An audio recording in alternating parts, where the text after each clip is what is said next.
제가 아는 직장 동료는 항상 그랬습니다. 이 짜증이 얼굴에 서려 있고 어느 날 보니까 이 사람이 담배를 피고 있는 것입니다. 그래서 물어봤더니 옛날에는 담배를 끊었지만 너무 스트레스를 받아서 다시 담배를 핀다고 합니다. 이 나이가 많고 고생을 하면서 사는데 이런 말을 하는 사람들이 많습니다. 그냥 죽지 못해 살고 있다고. 이 스트레스를 받으면서 산다는 그러한 인생, 얼마나 그러한 인생이 괴롭겠습니까? 욥은 이 전반부를 보면은 1절에서 6절까지는 희망이 없는 사람을 이야기를 하고 있습니다. 그리고 7절부터 10절까지는 희망이 없는 자신의 그 인생을 한탄을 하면서 이제 죽음으로써 이 상태를 마치기를 지금 바라고 있습니다. 이 아인슈타인의 상대성 이론이라는 것, 여러분들 모두 들어보신 적이 있을 겁니다. 이게 뭐냐면 시간은 전부 다 다르게 흐른다는 겁니다. 그러니까 이 욥이 사는 이 시간, 그리고 이 시간이라는 것이 너무나 고통스러운데 이 상대성 이론처럼 일반적으로 이것이 짧은 것이 아니라 정말 길게 느껴진다는 겁니다. 그러니까 그런 것입니다. 그 미인에게 한 시간은 있어도 그 한 시간은 10분과 같고, 뜨거운 난로에 1분만 손을 대고 있어도 그 시간은 하루 종일인 것처럼 말입니다. 이렇게 사람들은 즐거운 시간은 아주 금방 가는 것입니다. 늘 그렇지 않습니까? 우리가 휴가를 가면은 이 휴가가 왜 이렇게 짧은지를 모르겠습니다. 이 시간이 3일이 아니라 무슨 하루처럼 느껴지고 왜 이렇게 빨리 가는지 모르겠고, 또한 안 좋은 시간은 어떻습니까? 군대에 있으면 그 시간이 또 얼마나 안 갑니까? 직장 생활을 하고 있으면 그 시간이 얼마나 가지를 않습니까? 그런 것처럼 왜 이렇게 행복한 순간은 짧게 느껴지며 괴로운 순간은 길게 느껴지는 것이 우리의 인생인지 모르겠는 겁니다. 지금 욥이 생각하는 인생이 바로 그러한 것입니다. 이 욥은 정말 그 긴 세월 동안 하나님에게 은혜를 받으며 행복한 그 생활을 하고 있었습니다. 그런데 이 잠깐의 시련을 받았는데 이 평생 동안 잠깐 시련을 받았던 그 시간에 정말 너무나 괴로웠다는 겁니다. 정말 왜 이럴까요? 이것이 바로 우리 인생에 있어서 상대성 이론이 아니겠습니까? 그리고 이 세계의 역사를 보면 어떻습니까? 이 빌 게이츠가 저서에서 이러한 이야기를 남겼는데, 그 우주의 역사가 정말 몇십억 년이라고 하지 않습니까? 물론 그게 성경적으로는 지구 7천년 설 이러한 것도 있기 때문에 이것이 정확하지 않다고 말하는 사람들도 있겠지만, 사실 이것은 뭐 성격을 과학적으로만 본 것이고 어떻게 그렇게 계산이 되는지 그거를 좀 자처하고 그냥 얘기를 한다면, 우주의 역사가 정말 수도 없이 이렇게 긴데, 이 지구의 역사가 이렇게 수도 없이 긴데, 우리의 이 역사책을 보면 정말 기록되어 있는 것을 보면 이만한 지구의 역사에 우리는 요만큼, 아주 일부의 요만큼만 배우는 건데, 그것이 마치 지구의 역사의 전체인 것처럼 이야기를 한다고 그렇게 말을 한 적이 있습니다. 그것이 뭐겠습니까? 우리의 인생에서 강렬한 충격을 남겼던 그 순간이 가장 길게 느껴진다는 말이 아니겠습니까? 이것처럼 욥에게 있어서 그 긴 시간에서 정말 이 인생의 긴 막대 그래프에서 정말 어둠의 순간은 아마 요 정도밖에 되지 않았을 겁니다. 정말 작았을 것인데, 이 작았던 이 요만했던 그 순간이야말로 이 욥에게 정말 최대의 충격을 안겨준 아주 어마어마한 때였다는 것입니다. 그러니까 우리는 인생이 어떻다는 것을 한번 기억할 필요가 있는 것입니다. 정말 누구는 이렇게 말합니다. 그 사회초년생이 힘들어하고 이러한 것을 토로를 하면 저는 이런 말을 하는 사람을 본 적이 있습니다. 네가 힘든 게 뭐가 있냐? 여태까지 고생한 것이 뭐가 있냐? 그러나 이렇게 말을 해서는 안 되는 겁니다. 그 사람의 인생에서 지금 힘든 것은 정말 힘들 거고 그 인생에서 어마어마한 충격이 나왔던 것입니다. 그런데 그런 것은 싸그리 무시하고 네가 무슨 고생을 하냐? 그런 식으로 말을 해서는 안 되는 겁니다. 특히 저 또한 이제 나이가 들어가고 있는데 저 또한 그런 사람으로서 밑에 사람에게 함부로 이야기를 하지는 않을까 되돌아보게 되는 것입니다. 내가 인생을 오래 살았고 네가 하는 것은 고생도 아니다. 그것이 지금 엘리바스의 논리가 아니겠습니까? 그런데 이 욥은 이 상태가 너무나 죽을 정도로 힘든 것입니다. 정말 어마어마하게 정말 힘든 것이고 못 참을 것입니다. 이렇게 괴로운 욥의 상태는 세 가지로 나타납니다. 첫 번째로 먼저 위안이 없는 날들과 고통스러운 밤이 여러 달째 계속된다고 말을 하고 있는 것입니다. 그동안 어떤 고통을 지금 받고 있냐면 자기 자신에 대한 질병, 그리고 가족과의 사별, 그리고 영적인 어두움입니다. 자신이 가지고 있는 질병, 이것이 정말 얼마나 괴로운 것입니까? 여러분들 이 성경을 보면 아시겠지만 예수님이 이곳저곳을 다니면서 가장 많이 행한 것이 무엇이었습니까? 바로 질병을 치료하는 것이었습니다. 이 손 마른 자, 또한 37년간 누워 있었던 자, 그리고 눈이 보이지 않았던 자, 또한 혈루병에 걸린 자, 등이 꼬부라진 여인 등 전부 다 그 몸에 질병을 가지고 있었던 정말 어렵게 사는 사람들이었습니다. 이렇게 욥이 병들어 있는 상태를 보면은 그 심정이 얼마나 괴로운지를 우리는 그것을 알아야 한다는 겁니다. 우리가 정말 그것을 모르지 않습니까? 정말 눈이 안 보이는 고통, 정말 우리가 당해보지 않고서는 모르는 겁니다. 그런데 정말 이 욥의 상태가 그렇지 않습니까? 이 사탄에 의해서 몸이 처져서 끔찍하게 몰골이 바뀌었던 이 심정이 정말 어떻겠습니까? 그러나 이 엘리바스는 그러한 욥에게 위로를 주기보다는 네가 잘못해서 그렇게 된 것이다. 얼마나 힘들겠습니까? 또한 두 번째로 이 가족과도 이 욥은 사별을 하고 말았습니다.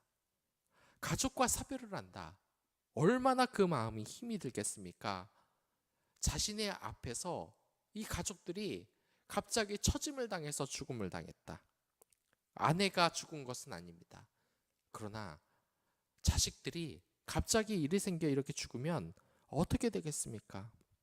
이 톨스토이의 구두장이 마틴이라는 소설을 읽어보면 그 마틴이 정말 모든 것을 포기하고 죽고 싶다고 생각을 한 순간이 어떤 순간이었습니까? 자신이 데리고 있던 모든 아들들이 딸들이 다 죽었을 때 이 구두장이 마틴은 정말 너무나 큰 슬픔에 빠지지 않았습니까? 정말 괴로워하지 않았습니까? 그리고 세 번째로 이제 욥에게 당한 그 고통은 영적인 어두움인 것입니다. 이것은 바로 결과인 것인데 자신이 가지고 있는 질병, 그리고 가족과의 사별을 겪은 사람들이 겪은 것으로 그 결과로서 영적인 어두움이 있는 것입니다. 우리 주위에서 보면 두 종류의 악인이 있습니다. 먼저는 원래부터 악인인 것 같은 사람이 있습니다. 환경 때문이 아니라 여러분들 한번 들어보셨을 겁니다. 그 일진이나 정말 지독하게 인권 유린을 하며 학생을 괴롭혔던 그 아이를 한번 이렇게 경찰이 조사를 해봤더니 그냥 그 환경이 절대 불우한 아이가 아니었다는 겁니다. 중상층으로 오히려 잘 살고 부모님들도 인자하고 아주 괜찮은 가정에서 컸는데 그 아이가 정말 반 아이를 얼마나 괴롭혔는지 그 아이가 괴로워서 죽으면서 그 아이들을 꼭 벌해달라고 이렇게 유서를 쓰고 죽은 겁니다. 이런 사람들이 바로 그러한 사람입니다. 또한 이 범죄자들의 얼굴을 한번 보시기 바랍니다. 그 얼굴을 보면은 무슨 괴물처럼 생겼습니까? 절대로 그렇지 않습니다. 우리 옆에서 보는 아저씨, 아줌마처럼 생겼습니다. 그렇게 평범하게 보이는 사람들, 그리고 평범한 생활을 해왔던 사람들이 정말 이렇게 사탄의 유혹에 빠지고 악의 길에 들어서는 겁니다. 그리고 두 번째의 악인은 환경에 의해서 악인으로 만들어져 가는 사람입니다. 아무리 열심히 살라 그래도, 정직하게 살라 그래도 이 세상이 자신을 배신한다면 이런 생각이 드는 것입니다. 그리스도인이 정말 조심해야 될 것이 바로 이러한 영적인 어두움인 것입니다. 이 세상을 살아보니까 결국 악이 이기더라. 내가 세상을 살아보니까 이 질병 때문에 가족 간의 사별을 겪었다. 착하게 사는 것, 이 세상에 소용도 없고 이 세상에 하나님이 우리를 돌보지도 않고 있는 것 같지도 않다. 착하게 살아봤자 아무 소용이 없다. 바로 그러한 것이 정말 이 영적인 어두움, 환경에 의해서 악인이 되는 이유인 것입니다. 욥이 인생에 있어서 얼마나 위기 상황에 빠져 있는지 우리는 이 글을 통해서 지금 알 수 있는 것입니다. 그리고 욥에 있어서 그 마음의 상태가, 두 번째 상태가 뭐냐면 마음과 육신에 안식이 없는 상태인 것입니다. 저는 그러한 것을 한번 본 적이 있습니다. 그 마음이 여린 친구라고도 할 수 있겠는데, 이 집을 출발하면서부터 이 계속해서 욕을 먹는 그런 친구를 본 적이 있습니다. 그런데 이러한 것이 학교 생활에도 계속해서 영향을 미치는 겁니다. 계속해서 침울한 얼굴과 말없는 상태가 하루 종일 계속 이어지고 있었던 겁니다. 그러니까 이러한 상태가 계속해서 이어진다는 겁니다. 그리고 며칠 전에 제가 이 기사를 읽어보니까 한 연예인이 그 나쁜 소식을, 그리고 댓글을, 허위성 댓글을 다룬 이 네티즌을 고발해버린 사건이 있었습니다. 왜 고발을 했냐? 그동안 있지도 않는 사실을 악플을 달아가면서 이 연예인을 괴롭혔던 겁니다. 그런데 우리는 그렇지 않습니까? 뭐 괴로운 건 괴로운 건데 어느 정도 고통을 당했는지는 우리가 잘 상상이 되지는 않습니다. 그러나 그 연예인이 실제로 이야기를 합니다.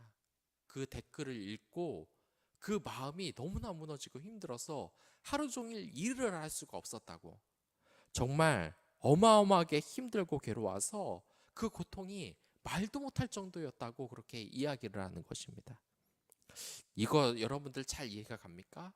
저는 근데 이걸 실제로 겪어본 적이 있습니다. 누군가 이 공동체에서 저에 대해서 안 좋은 소문을 퍼뜨리면서 흉을 보고 다니는 경우가 있었습니다. 그런데 정말 그랬습니다. 하루 종일 알아놓고 일어설 수가 없을 정도가 됐습니다. 주변 사람을 보면 그 사람이 제 흉을 본 걸 다 나중에 알게 되니까 제 스스로 위축이 되고 제가 뭔가 잘못된 사람이 아닌가 하고 그런 생각이 들게 되는 겁니다. 이게 저만의 그런 경험이 아닐 겁니다. 여러분들도 똑같을 겁니다. 만약 누군가가 안 좋은 소문을 공동체에서 내었다. 여러분들도 저처럼 마음을 추스르기가 그렇게 쉽지는 않을 겁니다. 그러한 상태가 계속 진행돼서 어떠한 사람들은 이렇게 마음이 괴로우면은 먹을 것을 못 먹고 마음이 병들고 몸이 병들게 됩니다. 욥의 상태가 지금 그러하다는 것입니다. 그리고 욥의 세 번째 상태는 바로 육체적 질병으로 인해서 혐오스럽다는 것, 자기 자체를 혐오하는 수준으로 지금 가고 있다는 것입니다. 그러니까 이렇게 자신이 부족하고 열등하고 혐오스럽게 느끼다는 이 단계를 지금 욥이 겪고 있는 것입니다. 그런데 생각을 해보면 저는 참 못됐었던 것 같습니다. 이 어렸을 때 아이라는 이유로, 철이 없었다는 이유로 반 아이들 중에서 못생긴 아이나 아니면 힘이 없어 보이는 아이들을 놀렸던 기억이 있었습니다. 정말 그 친구를 만나면 정말 사과를 하고 싶습니다. 그 친구를 왜 이렇게 제가 악마처럼 괴롭혔는지, 제 주변의 친구들이 악마처럼 괴롭혔는지 모르겠습니다. 이것은 대단히 악한 일인 것입니다. 예전에 그러한 일이 있었습니다. 이 아이들이 그 한 아이를 보고 계속 놀리는 겁니다. 왜 놀렸냐? 이 아이가 머리가 하나도 없었기 때문입니다. 그래서 대머리라고 대놓고서 맨날 놀렸던 것입니다. 그런데 이 아이가 왜 대머리겠습니까? 여러분이 생각하시는 그 이유인 것입니다. 바로 항암 치료를 받았기 때문에 머리가 다 빠진 것입니다. 그렇게 괴로움에 빠진 친구, 그런 친구를 위로해 주지는 못할 망정, 주위의 어른들도 끝없이 아이에게 그 암에 걸려서 너무나 고통스럽다고 이렇게 말을 다 하고 있는 것인데, 그럼에도 악마처럼 계속해서 그렇게 욕을 하고 있는 것입니다. 이게 진짜인지 아닌지는 모르겠는데 나중에 이런 일이 생겼다고 합니다. 그 놀림이 하도 심하자 이발사에 있던 어떤 이발사가 계속 놀림을 했던 이 아이가 이발소에 오자 그 머리를 바리깡으로 다 밀어버렸다는 이야기가 있습니다. 이건 사실 제가 사실관계는 파악해 보지 않았습니다. 그냥 누구에게 들어봤던 말이지.